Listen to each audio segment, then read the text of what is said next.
Signos auxiliares y de entonación. Es el tema que veremos el día de hoy. Primero comenzaremos viendo su definición. ¿Qué son signos auxiliares? Son aquellos que señalan pautas convencionales en los textos escritos y ayudan a una mejor comprensión de los mismos. Dentro de ellos tenemos a los paréntesis. Se dice que los paréntesis se usan para insertar en un enunciado la información complementaria o aclaratoria. Eso nos dice la RAE. Por ejemplo, el paréntesis se utiliza cuando se interrumpe un enunciado o para indicar una fecha o lugar o introducir opciones en un texto. A continuación veremos los ejemplos.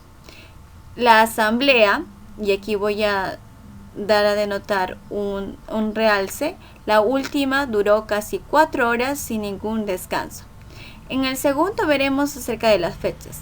En el año de su nacimiento, en 1987, toda su familia nació en Trujillo y pongo entre paréntesis Perú para resaltar que Trujillo queda en Perú. En este caso se necesita chico y pongo entre paréntesis la A para poder reducir el espacio que puede ser chico o chica para repartir pedidos. Indicarán o indicará en este caso el, los o días. Estos son los ejemplos acerca de los paréntesis. Las llaves. Se utilizan principalmente en cuadros sinópticos y es utilizado especialmente en matemática. Pero en comunicación veremos el siguiente ejemplo. Animales. Abro llaves y pongo especie, género, tamaño y hábitat. Y si quiero hablar sobre hábitat pongo clima ártico, clima templado, clima desértico, clima tropical o selva. Como ya había dicho antes, también se utiliza en matemática para encerrar los conjuntos. Por ejemplo, aquí tenemos frutas y pongo A igual, abro llaves, frutas y cierro llaves. Eso quiere decir que las llaves tienen un signo de apertura y una llave de cierre. Ahora, después tenemos el siguiente ejemplo. Tenemos la B y contamos las vocales A, E, I, O, U. Su signo de apertura y su signo de cierre. Los corchetes. Se usan de forma parecida a los paréntesis que incorporan información complementaria o aclaratoria. Complementaria o aclaratoria. Por ejemplo, 1 se utiliza cuando dentro de un enunciado que va entre paréntesis es preciso introducir alguna precisión o nota aclaratoria. Es decir, ya estoy utilizando paréntesis y quiero aclarar otra cosa o otro punto y lo coloco no en paréntesis sino en corchetes. En la segunda, en la transcripción de un texto se emplea para marcar cualquier interpolación o modificación en el texto original como aclaración, adiciones o enmiendas en el desarrollo de abreviaturas. Esa es la segunda.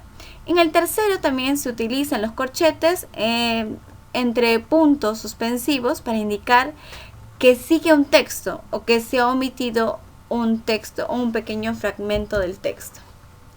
Por ejemplo, en la primera ya utilizo aquí paréntesis y luego para aclarar la fecha estoy colocándolo en corchetes.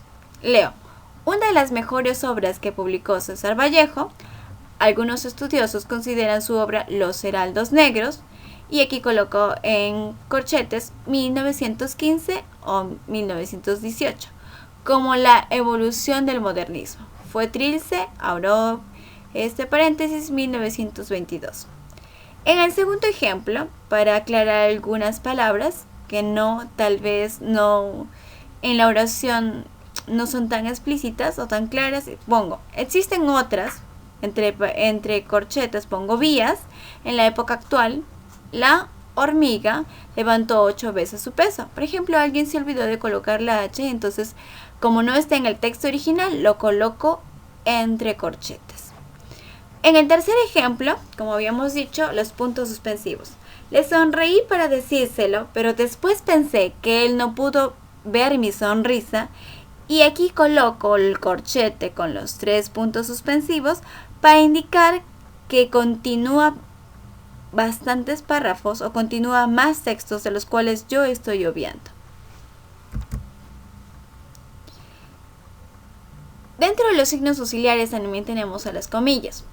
Las comillas se utilizan para encerrar el título de una disertación o de una conferencia o de artículos de diarios o revistas. También se utilizan para resaltar el valor de una palabra o se emplean para encerrar fragmentos de obras escritas. En sí, las comillas son muy utilizadas. Estoy seguro que tú utilizas mucho las comillas y esto nos enseñaron desde nuestra primaria, ¿verdad?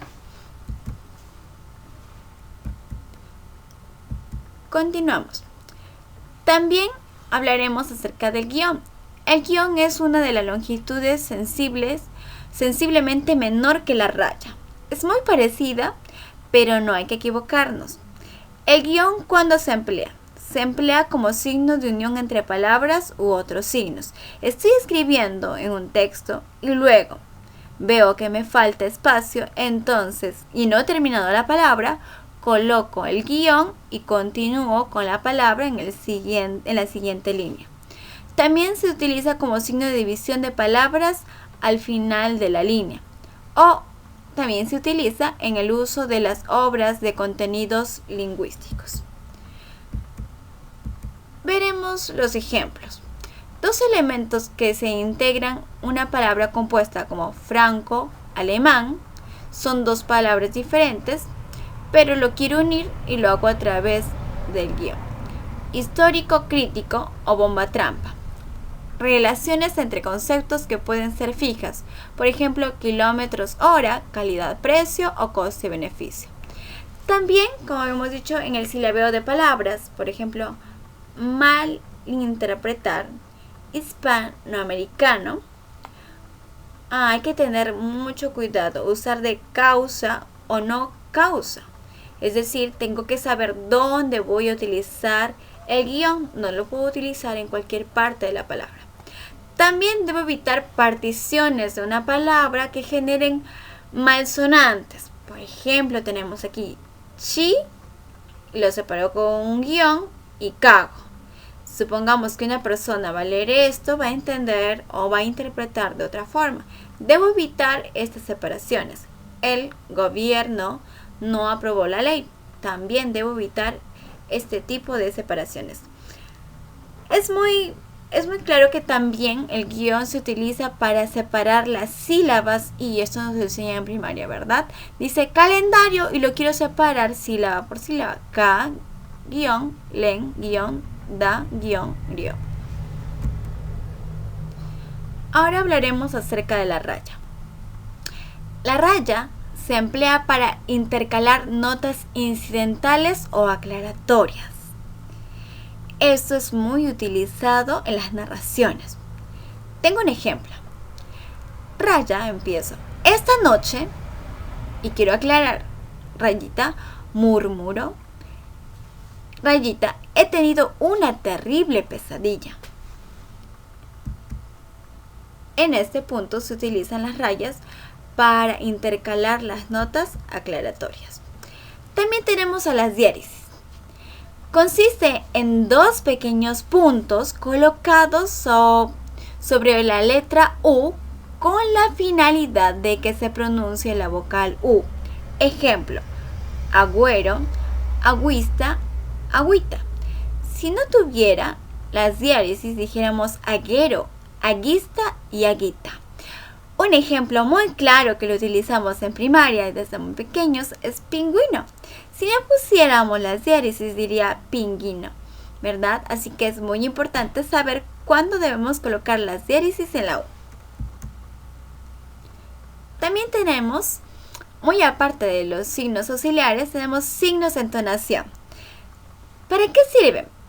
Sirven para representar en la escritura una entonación interrogativa o exclamativa de un enunciado. También son signos dobles, porque hay un signo de apertura y otro de cierre. El signo de exclamación son como estos que están aquí, signo de apertura y signo de cierre. Los signos de exclamación se usan en oraciones para indicar emoción. Tenemos el ejemplo. ¡Auxilio! ¡Ayúdame, por favor! ¡Cómo me he divertido! ¡Cuidado con el perro! ¡Cuidado con el oso! Esto me va a indicar una emoción en el cual me está pasando a mí o a otra persona en su debido momento.